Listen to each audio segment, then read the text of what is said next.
بے شک آسمانوں اور زمین کی تخلیق میں، رات دن کے لگاتار آنے جانے میں،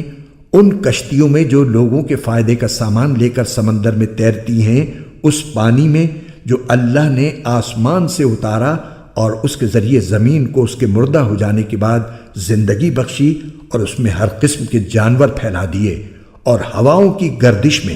اور ان بادلوں میں جو آسمان اور زمین کے درمیان تابع دار بن کر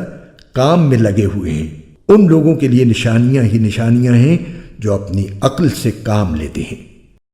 اور اس کے باوجود لوگوں میں کچھ وہ بھی ہیں جو اللہ کے علاوہ دوسروں کو اس کی خدائی میں اس طرح شریک قرار دیتے ہیں کہ ان سے ایسی محبت رکھتے ہیں جیسے اللہ کی محبت رکھنی چاہیے۔ اور جو لوگ ایمان لا چکے ہیں وہ اللہ ہی سے سب سے زیادہ محبت رکھتے ہیں، اور کاش کہ یہ ظالم جب دنیا میں کوئی تکلیف دیکھتے ہیں اسی وقت یہ سمجھ لیا کریں کہ تمام تر طاقت اللہ ہی کو حاصل ہے، اور یہ کہ اللہ کا عذاب آخرت میں اس وقت بڑا سخت ہوگا جب وہ پیشوا جن کے پیچھے یہ لوگ چلتے رہے ہیں اپنے پیروکاروں سے مکمل بے تعلقی کا اعلان کریں گے، اور یہ سب لوگ عذاب کو اپنی آنکھوں کے سامنے دیکھ لیں گے، اور ان کے تمام باہمی رشتے کٹ کر رہ جائیں گے۔ اور جنہوں نے ان پیشواؤں کی پیروی کی تھی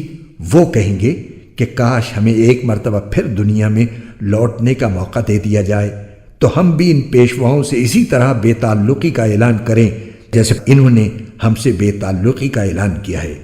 اس طرح اللہ انہیں دکھا دے گا کہ ان کے اعمال آج ان کے لیے حسرت ہی حسرت بن چکے ہیں، اور اب وہ کسی صورت دوزخ سے نکلنے والے نہیں ہیں۔